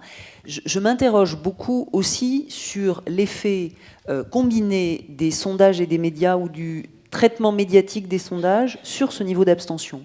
Par exemple, au terme des élections législatives, c'était quand même assez extraordinaire d'entendre globalement qu'Emmanuel Macron avait fait un mauvais score, puisqu'il n'avait pas les 470 députés annoncés depuis 15 jours, alors qu'il a quand même, enfin son parti a quand même une majorité que nombre de partis politiques auraient pu souhaiter sous la Ve République. Et donc je me demande s'il n'y a pas aussi cet élément-là, c'est-à-dire que le fait de présenter les choses comme étant jouées d'avance peut... D'ailleurs, à l'évidence, les abstentionnistes du premier et du deuxième tour ne semblent pas être les mêmes, puisqu'on a vu des remontées spectaculaires dans certaines circonscriptions, etc., peut jouer un rôle dans ce domaine-là. Alors, peut-être on refait un tour de table sur les différentes questions, et en vous demandant soit de choisir les vôtres, soit... Oui, je vais faire une réponse groupée assez rapide. Je suis tout à fait d'accord avec vous, monsieur. Je pense qu'effectivement, le quinquennat suivi de ces législatives, qui sont une duplication, a complètement changé la nature de notre fonctionnement. Ensuite, vous me demandiez si, à titre personnel, en tout cas vu du point de vue du journaliste, s'il faut avancer les primaires un an avant. Le problème, et ça rejoint la question du quinquennat, le problème c'est que nous sommes en France en campagne électorale permanente. On parlait d'un coup d'État permanent il y a 50 ans, aujourd'hui c'est la campagne permanente. En France, quand vous n'avez pas une présidentielle, vous avez une municipale. Quand vous n'avez pas une municipale, vous avez une législative, des sénatoriales, des élections européennes, des élections départementales. Et puis s'il en manque une, on glisse une primaire entre les deux. Donc c'est vrai que ça enflamme, ça hystérise complètement la vie politique. Donc imaginons si nous lançons, comme vous le suggérez, la primaire un an et demi avant l'élection présidentielle. Il y a des chances que ça tombe en même temps qu'une élection européenne, qu'une élection départementale, qu'une élection régionale. Je pense qu'à un moment, il faudra réfléchir à cet empilement d'élections. Comme le confiait régulièrement Nicolas Sarkozy en privé, le temps passé à être candidat, c'est du temps en moins passé à travailler. Autre question à laquelle je vais répondre très rapidement. Vous avez raison, Madame Levade, sur la question des sondages. Je suis entièrement d'accord avec vous, et plutôt que d'accabler tel ou tel autre média, je vais plutôt dire du bien de France Inter. Nous avons choisi de parler avec une extrême parcimonie des sondages. Nous nous avons rendu compte des sondages d'intention de vote que d'un seul institut que nous estimons sérieux, qui est l'Institut Ipsos, et nous avons choisi de rendre compte de sondages notamment qui étaient montés en partenariat avec le Cevipof de Sciences Po Paris, c'est-à-dire il n'y avait pas seulement des intentions de vote, il y avait aussi un décryptage sociologique, social et politique des intentions de vote, et nous l'avons fait, je le redis, avec beaucoup de parcimonie, parce que je pense que le danger de la prophétie autoréalisatrice, c'est que notre souhait le plus profond, c'est qu'elle ne se réalise pas, pour justement continuer à faire de l'info, à vendre du papier, à faire des unes, mais oui, cet effet pervers du résultat déjà annoncé est manifeste. Voilà, j'ai choisi les quelques réponses les quelques questions auxquelles souhaitait répondre pour laisser nos deux autres intervenants derrière. Oui, rapidement. Oui, globalisant et peut-être en m'excusant de ne pas répondre à tout par définition. Tout d'abord, je reviens sur un mot qui a été utilisé par Frédéric tout à l'heure, c'est le mot de lessiveuse. Il y a eu une lessiveuse dans ce quinquennat que j'ai vécu de l'intérieur, c'est naturellement les questions de sécurité et de terrorisme. Et que Emmanuel Macron est passé à côté de cette lessiveuse, tant mieux pour lui. Et il est clair que tous les ministres, et je les ai vus de près, régaliens, justice, défense, intérieur, Premier ministre, et bien sûr aussi le président de la République, ont été extrêmement marqués. Voilà, ça a été une vraie lessiveuse. Et tous ceux qui sont passés dans cette lessiveuse, effectivement, apparaissaient comme étant, non pas des pessimistes, mais en tout cas des gens très marqués. Et la chance d'Emmanuel, ça a été, outre la jeunesse, c'est de présenter une candidature de l'optimisme. Voilà, quelque chose de nouveau. Et les Français, je crois aussi, ont voulu choisir pour non pas tourner le dos à la question de sécurité, mais ils voulaient un nouvel espoir pour le pays. Psychologiquement, je pense que ça a pu jouer. Concernant l'élection législative, elle est devenue une élection accessoire. Accessoire à l'élection présidentielle. C'est peut-être péjoratif comme propos, mais c'est une réalité. Donc, moins d'intérêt, on l'a vu sur l'abstention. Et puis, les Français sont cohérents. Ils ont amplifié le vote qu'ils avaient émis à l'élection présidentielle. Donc, il ne faut pas reprocher aux Français des choix qui ont été faits par les institutionnels, à savoir de mettre l'élection législative juste après l'élection présidentielle. Alors, ça pose un problème de banalisation de l'une ou de l'autre élection. Faut-il que nous, enfin, fassions le pas entre un régime présidentiel et un régime parlementaire? Nous sommes au milieu du gué depuis 1958, ça fonctionne, mais nous sommes au milieu du gué. Et en l'occurrence, la dramatisation liée à une dissolution n'existe plus potentiellement, sauf s'il y avait un énorme pépin à l'intérieur de la majorité présidentielle. Nous verrons bien, y compris avec l'arrivée de nouvelles têtes, qu'on dit inexpérimentées, mais ils apprendront. Même s'il est vrai que la comparaison qui a été faite à plusieurs reprises par la presse, en disant mais oui, il y a de nouvelles têtes, mais en 81 aussi, il y a eu beaucoup de nouvelles têtes après l'élection de Mitterrand, avec une petite différence quand même, c'est que ces nouvelles têtes de 81 avaient eu l'expérience des élections municipales de 77. Et beaucoup étaient maires, beaucoup étaient adjoints maires, avaient déjà une expérience. Là, c'est vrai qu'il y a des nouvelles têtes. Sans expérience politique particulière, nous verrons, mais là je fais confiance au président du groupe, Richard Ferrand, pour gérer ça avec toute la souplesse et le fouet nécessaire. Un dernier mot sur la lutte contre l'abstention. Pour qu'il n'y ait pas d'abstention, il faut qu'il y ait des enjeux. Alors, et en même temps, dans les enjeux municipaux, départementaux, régionaux, il y a de véritables défis à relever. Et c'est là où l'abstention est la plus forte. Donc on a un problème manifestement de mobilisation. Moi, je n'ai pas de solution. Je ne sais pas, moi qui étais ministre de la Ville, comment je peux expliquer qu'un quartier qui a été transformé complètement avec de nouveaux équipements, de nouveaux services, etc., soit amené à l'île Sud, pas très loin d'ici, à voter à 15% pour les élections législatives dans mon canton. Voilà, je ne sais plus quoi faire, mais voilà, si vous avez une idée géniale en la matière, alors il ne faut pas demander toujours un retour sur investissement, mais il est vrai que quand on fait du porte-à-porte, et moi j'en fais depuis 40 ans, quand on fait du porte-à-porte, on se demande, mais qu'est-ce qui peut aujourd'hui, face à quelqu'un qui vous dit, mais oui, M. Kanner, on va aller voter, et en fin de compte, quand on regarde la liste électorale, il n'y a pas de vote, qu'est-ce qu'il peut faire pour que les gens se bougent? Je ne crois pas au vote obligatoire. Je le dis très, très simplement. Je pense qu'il faut un vote de conviction, non pas de contrainte, mais il est vrai que pour l'instant, la conviction échoue bien souvent dans de nombreuses élections. Jean-Pierre, qui bouillonne depuis tout à l'heure pour répondre. Je voulais simplement répondre sur la question des primaires, parce que les primaires interviennent lorsqu'il y a une crise de légitimité et qu'il y a une question de sélection du candidat. Il n'y a pas de raison que les primaires soient organisées lorsque, d'une certaine manière, il y a accord sur la candidate ou le candidat. Si les primaires sont là, je dirais presque les primaires, c'est lorsqu'un accident cardiaque intervient qu'on pratique une opération à cœur ouvert pour dire aux électeurs, est-ce que vous allez être en mesure de faire en sorte que la division interne du parti politique, vous y trouviez une solution. Alors tantôt les électeurs peuvent, tantôt les électeurs ne peuvent pas, parce que bien souvent, ceux qui votent, les 2 ou 3 millions de personnes, d'ailleurs, épousent les divisions qui existent déjà à l'intérieur du parti politique. Ça me semble, ça, vraiment tout à fait majeur. Ça peut marcher comme ça ne peut pas marcher. Je précise aussi, quand même, aux États-Unis, les primaires sont intervenus historiquement dans des conditions identiques, puisque Reagan se présente contre Ford. Pourquoi y a-t-il une primaire contre le président sortant? Parce qu'il est faible. La primaire, d'ailleurs, va contribuer à affaiblir à peu près le sortant qui va perdre. Il y a aussi chez les démocrates la présentation de Kennedy tête contre Carter, et Carter va perdre.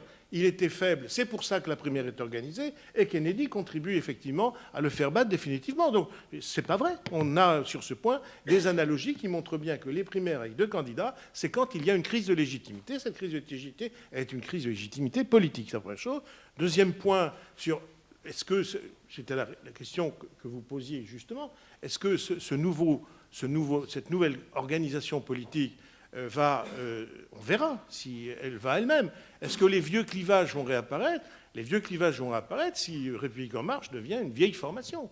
Parce que ce que République En Marche démontre avec un président, j'ai envie, je ne sais pas le coup de fil du clavier, plutôt libéral de gauche, d'ailleurs, c'est plutôt comme ça que je verrais, et puis un Premier ministre de droite républicaine, démocrate, droite démocrate, voilà, c'est ça, bon, ben, très bien.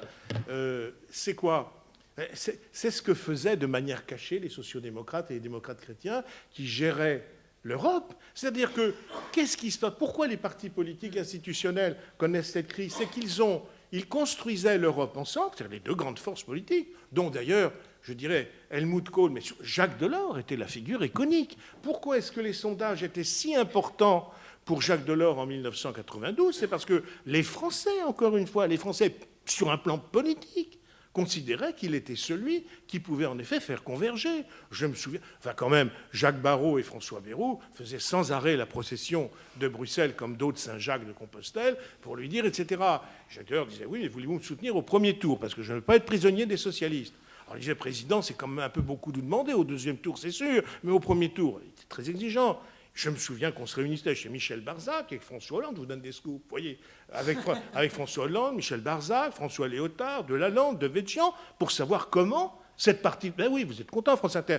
Comment tous ces gens allaient soutenir Delors mais pas du tout étonné, ça montre bien, dès le premier tour, ça montre bien que ce que je vous disais depuis tout à l'heure, car il faut faire de la politique, sinon on s'expose à ne rien comprendre, c'est qu'il y a depuis, je dirais, de Chaban-Delmas à Macron, une sorte de fil rouge qui fut longtemps un fil interdit, qui était que des personnalités, des sensibilités politiques qui, au fond, étaient d'accord, qui, au fond, voulaient gouverner, d'accord, étaient bloquées par le bipartisme de la Ve République, qui était la gauche et la droite, qui fait qu'à la fin, on ne savait plus très bien qui était la gauche et la droite, mais qui a servi quand même, quelquefois, de rente à des gens dont les talents politiques n'étaient plus extrêmement pertinents.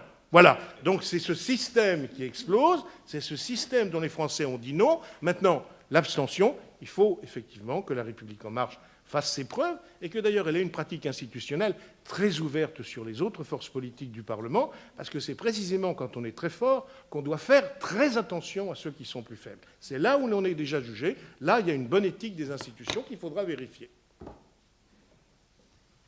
Est-ce qu'il y a d'autres questions dans la salle? Oui, monsieur. Oui, bonjour, Guillaume Glénard, professeur à l'Université d'Artois. Je voulais faire deux observations. La première, c'est sur l'évolution de nos institutions.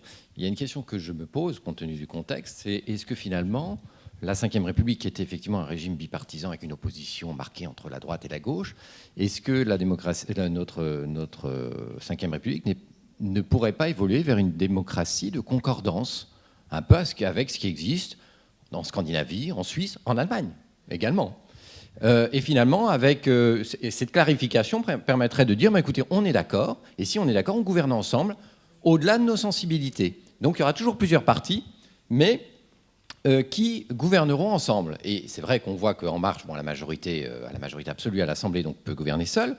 Elle va être alliée avec le MoDem, mais quand on voit que les Républicains disent, même les Républicains au-delà de la tendance solaire, c'est-à-dire les purs, si je puis dire, disent, mais au fond, on peut tout à fait se mettre d'accord avec En Marche et voter sur des projets qu'on estime pertinents. Et du côté du PS, sauf peut-être la frange la plus à gauche du PS, on est tout à fait d'accord pour dire, on va voter, on est prêt à s'allier sur des projets avec En Marche. Nonobstant ce que nous dit Jean-Christophe Cambadélis en disant, attention, En Marche, c'est maintenant la droite. Bon. Mais donc, on peut très bien avoir une démocratie de concordance. Et si une dose proportionnelle est instaurée pour les prochaines élections législatives, alors là, le centre va pouvoir pourra se maintenir et se renforcer de manière structurelle et non pas conjoncturelle avec un phénomène Macron. Donc il y a peut-être une évolution majeure des institutions de la Ve République qui se dessine. On verra ce qu'il en est. La deuxième observation que je souhaitais faire, c'est sur la question des affaires. Parce que cette question de l'affaire Fillon renvoie à un problème institutionnel. François Fillon a effectivement attaqué la presse et il a attaqué la justice. Bon, à tort ou à raison, peu importe ici. Ce qui est... Et du coup, ces attaques ont suscité des réactions de la presse qui s'est défendue et de la justice, à travers le ministre de la Justice, M. Urvoas, qui a dit « Nous sommes le gardien des institutions, le président de la République est gardien des institutions, moi, ministre de la Justice, je dois m'assurer que tout fonctionne bien, et donc je trouve que ce qu'a dit M. Fillon, ce n'est pas bien. » Alors, effectivement, c'est sans doute très maladroit de la part de François Fillon d'avoir attaqué la justice, parce qu'il a laissé entendre qu'il était aux abois, mais au-delà de ça, je ne suis pas d'accord, moi, avec la position qui a été celle de François Hollande et de M. Urvoas. Sur le plan structurel, pas sur le plan politique. Je comprends bien pourquoi, politiquement, ils ont adopté cette position. Mais sur le plan institutionnel, pourquoi ? Parce que lorsque la justice intervient comme elle l'a fait dans une campagne électorale, c'est bien le fonctionnement des institutions qui est en cause. Il est clair que si le parquet national financier n'avait pas réagi au quart de tour dans l'affaire Fillon, si le parquet avait pris le temps, comme il est capable de le prendre dans une affaire, quand il le prend habituellement dans toute affaire, il n'y aurait pas, sans doute François Fillon n'aurait pas rencontré les difficultés qu'il a rencontrées. Il y aurait certes le canard enchaîné qui aurait distillé ces informations pendant quelques semaines afin d'entretenir l'affaire, mais ça n'aurait pas pris cette ampleur-là, à l'évidence, et ça aurait pu changer complètement les choses. Alors évidemment, c'est compliqué parce que la justice est indépendante et la justice peut agir, bien sûr, et elle doit le faire. On attend ça, les citoyens attendent que la justice agisse, y compris vis-à-vis des hommes politiques ou des femmes politiques. C'est normal. Mais la question est de savoir, est-ce qu'elle ne doit pas avoir une retenue en période électorale ? Et une retenue et une équité, parce que l'affaire qui a été inquiété dans cette affaire, François Fillon, le Front National, alors que l'affaire existait depuis un certain temps, et la justice se met à agir en pleine campagne électorale, et puis il y a deux autres affaires, le MoDem, qui est évoqué pendant la campagne présidentielle, le parquet ne fait rien, et l'affaire de Las Vegas, où le parquet là non plus ne fait rien, il agit après. Donc il y a un vrai problème ici sur lequel il va falloir réfléchir, parce que c'est une question d'équilibre, comment la justice va se comporter en campagne électorale.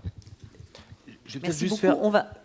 J'aimerais bien juste qu'on prenne deux autres questions. Oui, c'était si juste vous pour voulez faire bien, une réponse très rapide à monsieur. Oui, mais je pense qu'on fera peut-être en manière de conclusion, si vous voulez bien, parce que le temps... Est-ce qu'il y a deux ou trois autres questions très brèves dans la salle ?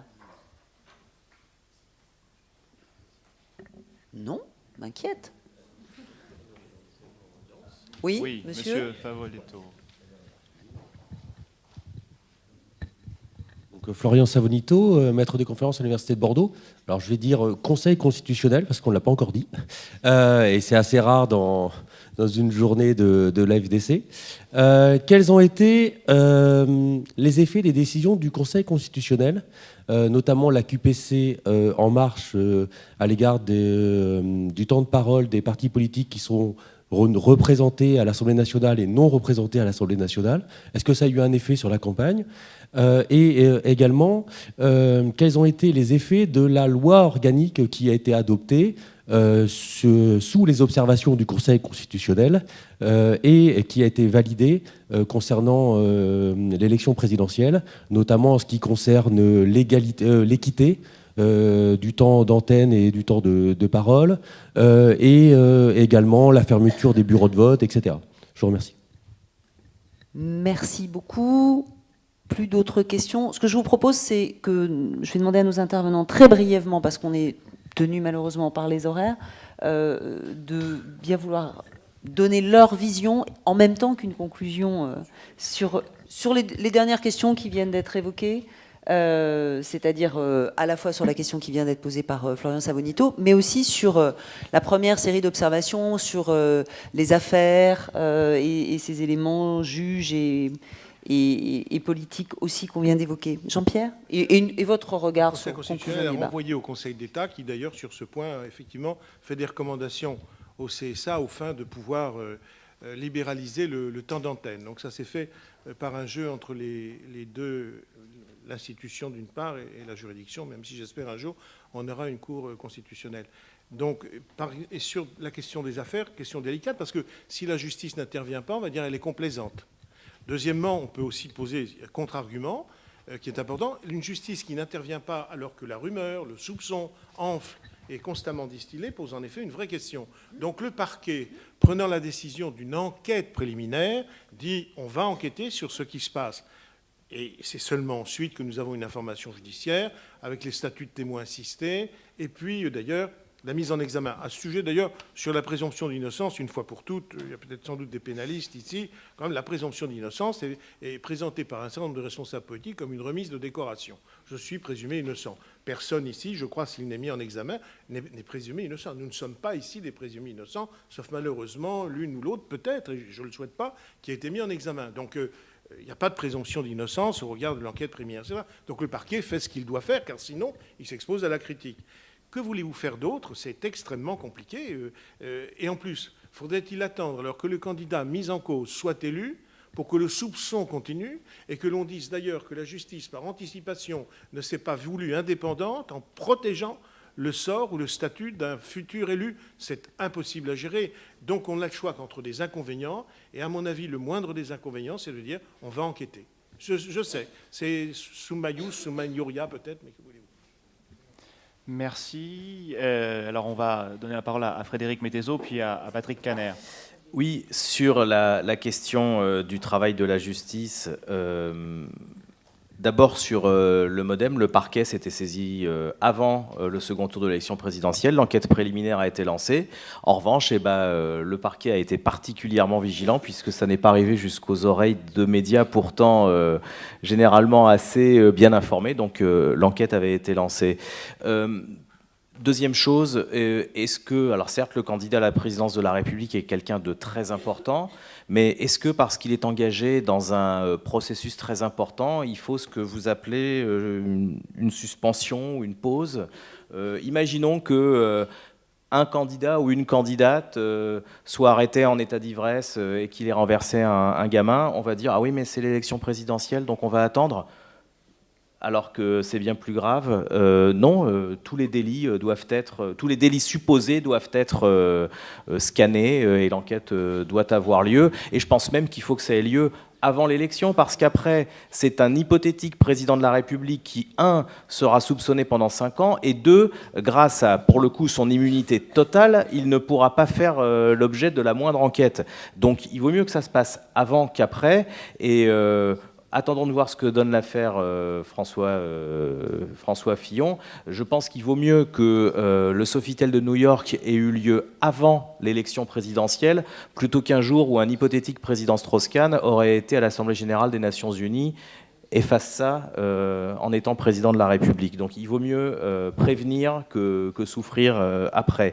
Dernière chose où monsieur nous demandait sur le temps d'antenne pour les temps de parole, vous disiez, le mouvement En Marche a saisi les autorités compétentes, non pas pour le temps de parole dans les journaux, mais pour les clips de campagne, qui sont les clips officiels. C'est pas du tout la même chose, hein. Je prends le cas des médias publics, puisque seuls les médias publics sont concernés. On nous dit, voilà, vous, France Inter, vous devez diffuser 1 heure de LR, 1 heure de PS et 12 minutes d'En Marche. Ça, c'est les spots de campagne. C'est complètement à part du traitement journalistique qu'on doit faire. Après, je vous ai donné, moi, mon sentiment sur ce que doivent être le temps d'antenne. Et je ne sais plus qui, par ici, parlait d'un parlait de, c'est vous peut-être monsieur, sur quand on est d'accord, autant gouverner ensemble, et il y a une masse critique qui va se former. Imaginons que cette masse critique de gouvernement représente à peu près 70% des électeurs, 75% ou 80%, hein, ce grand bloc central. Alors qu'est-ce qu'on fait? On dit le bloc central, il faut que les journalistes rendent compte de la réalité et donnent 75% de temps de parole au bloc central, ou est-ce qu'on va s'accrocher au 50-50? Alors 50-50 c'est très équitable, mais dans ce cas-là ça ne représente pas la réalité. Je vous répondre parce que votre question était très importante et ça me fait réfléchir. Lorsque, par exemple, des cas comme ceux que vous posez, la justice, en cas de candidature, le parquet ouvre une enquête préliminaire. Il doit le faire tout de suite. La question, en effet, qui poserait un vrai trouble, ce serait une enquête préliminaire qui ne se solderait pas avant l'élection. Là, c'eût été en effet terrible qu'il y ait une enquête préliminaire qui ne soit pas soldée jusqu'au jour de l'élection. À partir du moment où survient une mise en examen, et alors là, il y a une décision juridictionnelle. La définition de la mise en examen, c'est participation, indice grave et concordant de participation à la commission d'une infraction, crime ou délit. Donc, ça veut dire que nous ne sommes plus seulement dans la rumeur, mais qu'une décision judiciaire dit que cette rumeur repose sur des indices graves et concordants. Ce qui serait terrible, c'est une enquête préliminaire qui continue sans rien. Donc ça, je crois que c'est... Ou alors, on doit y avoir un classement sans suite avant. Tant pis qu'il travaille nuit et jour, mais en tout cas, on ne peut pas laisser le corps électoral dans l'indécision. Pardon, ça ne va pas être... Vraiment, Je donne la parole à Patrick Caner pour vraiment le mot de conclusion de ce débat. Conclusion, ce sera dans 5 ans, hein. Ou dans 10, voilà. Non, mais il y a 48 heures, j'ai rempli ma déclaration de patrimoine envoyée à la Haute Autorité pour la transparence. Je vous rassure, je ne me suis pas enrichi pendant ces 33 mois de gouvernement, enfin je crois. Et cela, ça a été une décision des anciens gouvernements sous l'autorité de François Hollande. Pourquoi j'évoque cette anecdote personnelle? C'est parce que dans le Hollande bashing, un des éléments majeurs que retiendra l'histoire, c'est l'affaire Cahuzac. C'est évident. C'est un scandale, un des plus grands scandales de la Ve République qu'a subi François Hollande, selon l'expression consacrée, à la suite de son plein gré. À partir de là, j'ai la faiblesse de penser que la probité chez les hommes politiques doit être absolument irréprochable. Et moi, je ne suis pas d'accord pour que la justice soit plus lente en raison de telle ou telle échéance électorale. Non, je dirais même qu'elle devrait être plus rapide. Et si cette dureté, dure Alex et de l'ex, si cette dureté est plus importante encore pendant ces périodes, eh bien, ça évitera peut-être à certains de se dire « mais je vais faire un pas de côté ». Voilà. En politique, il n'y a pas de pas de côté en matière de probité. Je le dis très simplement. Sinon, c'est le Front National. Et encore, on sait ce que ça veut dire, la probité parfois au Front National. Donc j'ai cette faiblesse. C'est peut-être un problème culturel, c'est un problème de morale. Il peut y avoir de la morale en politique. Et la justice doit nous aider à pouvoir la mettre en œuvre. C'est ça aussi un des moyens de lutter contre l'abstention et le tous pourri qui malheureusement nous colle à la peau. Deuxième remarque, plus large par rapport à notre débat, puisque vous me demandez une conclusion. Deuxième remarque, c'est que nous sommes vraiment, et Jean-Pierre Mignard a eu raison de le dire, nous sommes dans une charnière. Voilà, c'est quelque chose de tout à fait nouveau dans la Ve République. La question que je me pose, puisque je sais bien qu'en droit, on doit conclure avec des choses fermes, et que c'est les littéraires qui ouvrent les réflexions, mais est-ce que la période que nous vivons aujourd'hui n'est pas le prémisse de la fin de quelque chose vers une autre constitution? Mes chers amis, c'est peut-être le débat que vous aurez dans 3 ans lors de notre prochain congrès. Merci à toutes et à tous. Formidable de lancer le prochain débat. Exactement. Merci beaucoup pour cette conclusion. On a fait le point. Il reste encore beaucoup à dire. Ce sera le cas dans les ateliers. Je voulais juste remercier une dernière fois les 3 intervenants et de rendre la parole à Anne pour conclure cette table ronde. Oh, la conclure, non, elle l'a été admirablement, mais vous remerciez tous, à la fois pour les questions et surtout pour la très grande liberté de ton, nous la souhaitions. Et je crois que de ce point de vue-là, le contrat a été rempli. Merci à tous.